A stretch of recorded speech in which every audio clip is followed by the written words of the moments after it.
Hemos estado hablando antes de Lutero y España y vamos a continuar ahora con Lutero y el antisemitismo, que es un asunto que ha tenido una trayectoria larguísima y que ha dejado una huella muy luctuosa en la historia de Europa, ¿no?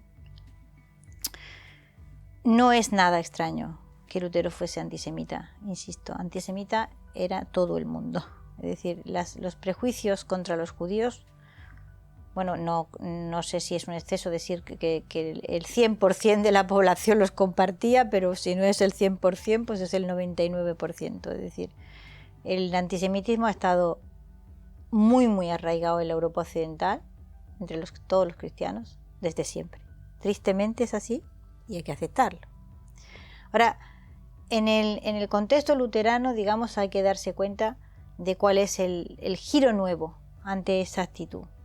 Y el giro nuevo está en que, digamos, la palabra de Lutero se transforma en dogma, se transforma en un nuevo dogma, un dogma que es respetado toda vez que los príncipes se nutren, digamos, de sus textos y de sus sermones y de sus puntos de vista para sostener esa posición, ese hecho diferencial necesario con respecto a la Iglesia de Roma, ¿no?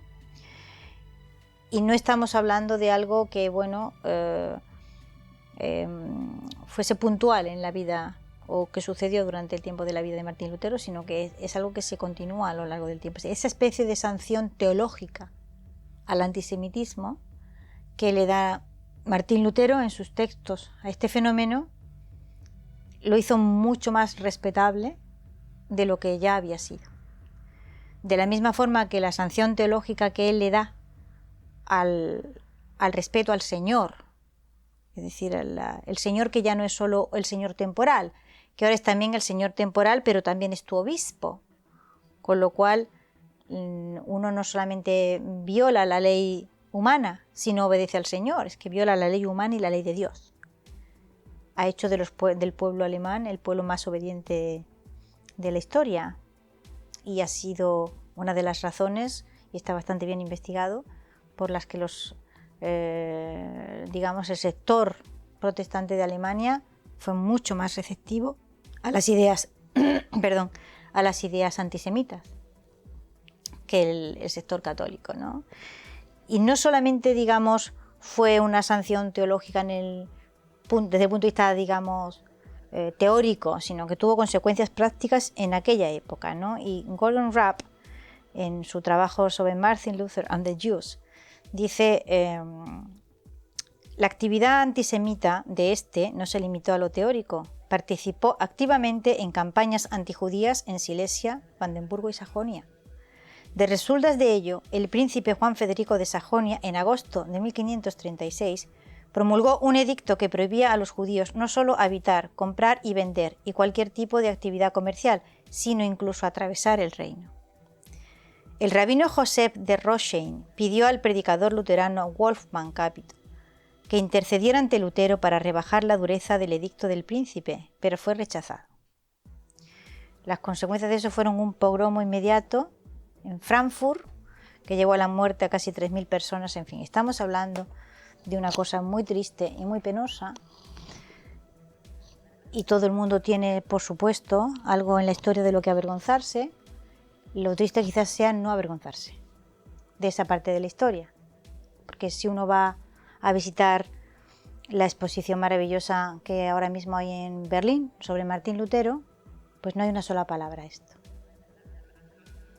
Ni hay una sola palabra al hecho de que Martín Lutero haya sido reiteradamente uno de los iconos del nacionalismo alemán, y no hay tampoco una sola palabra sobre el uso que la obra de Martín Lutero y su figura tuvo en el auge del movimiento nazi en Alemania. Y solo hay que ver fotografías. Fotografías de los obispos luteranos con los grandes señores del movimiento nazi, celebraciones conjuntas, carteles de propaganda nazi con la figura de Martín Lutero. Y claro, uno puede decir, bueno, es que a posteriori uno no tiene culpa de que otro te coja y te utilice, ¿no?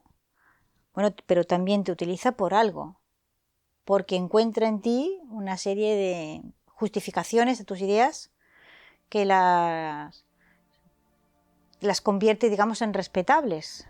Es decir, donde no van a ir los nazis a buscar apoyo va a ser en San Francisco de Asís o en San Ignacio de Loyola, porque ahí no va a encontrar nada que soporte sus ideas o que las convierta en justificables desde un punto de vista teológico, ¿no?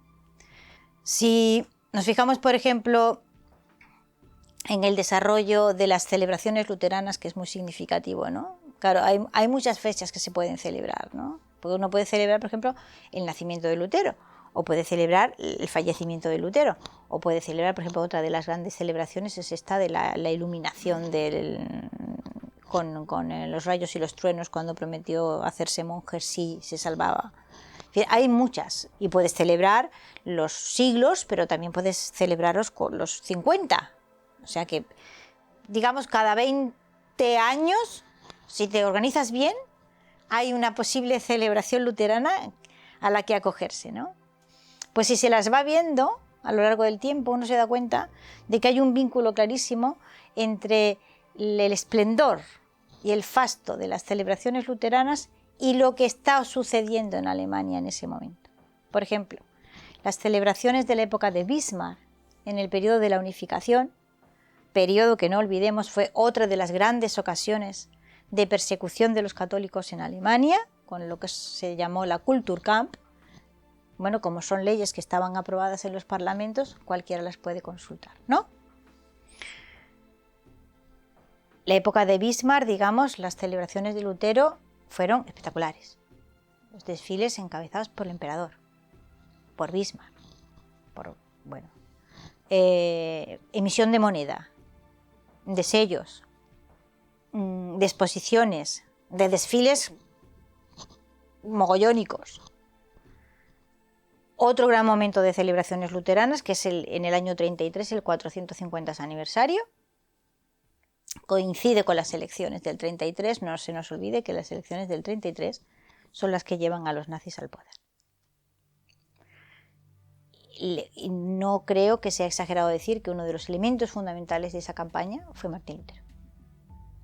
No solo en la cartelería, sino también, por ejemplo, en los desfiles, es decir, las estatuas de Lutero, hay fotografías de esto, con las guardias nazis rindiéndole homenaje en las estatuas, las celebraciones de la Iglesia luterana en la campaña electoral con el partido nazi conjuntamente. Y bueno, y hay otros hechos mucho más tristes, pues la famosa Noche de los Cristales Rotos fue justificada por el partido nazi, como se hizo la víspera del cumpleaños de Martín Lutero, ¿vale? La noche antes del cumpleaños de Martín Lutero.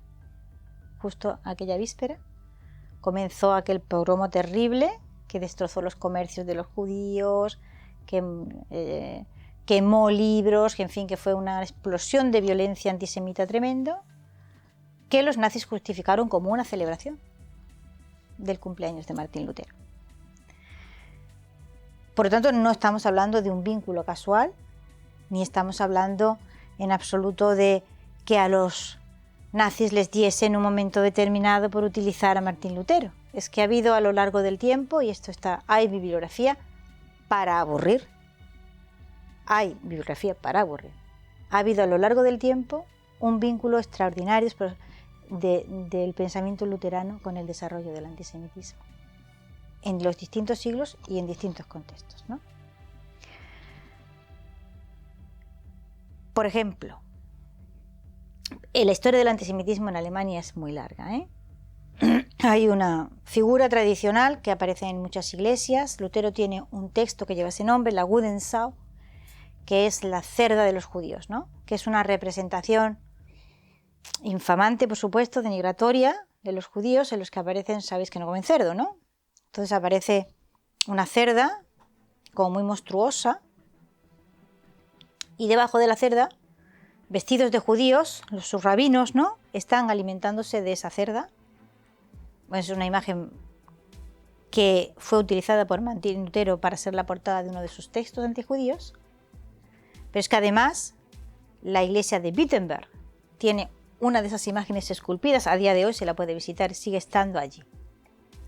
Las Gudensau las hay por toda Alemania, hay mapas. No son exclusivas de Alemania, o sea, hay, digamos, una rama hacia arriba Holanda, otra hacia Austria, pero en el sur no hay Gudensau. En los territorios católicos no hay. No hay en Italia y no hay tampoco en España. Y sí, yo insisto, y hay que ser justos, antisemita todo el mundo tiene un ramalazo, ¿no? Es como el racismo, todo el mundo tiene un punto. Pero claro, no es lo mismo, entiendo yo, aquel prejuicio que no conlleva perjuicio al otro, que lo puedes tú tener, pero no se manifiesta en que no te persigo, no te destrozo la vida, no te mato, no te quito tu negocio, no te impido vivir, y aquel otro que te autoriza teológicamente, casi con bula, digamos, a que lo tengas y además lo convierte en algo respetable. Creo que son dos puntos. No sé si me explico bien, pero creo que son dos situaciones completamente distintas y que no se puede tapar la una diciendo no, es que es universal el antisemitismo. Sí, claro que es universal el antisemitismo, pero ante el antisemitismo se puede uno comportar de distinta manera, ¿no?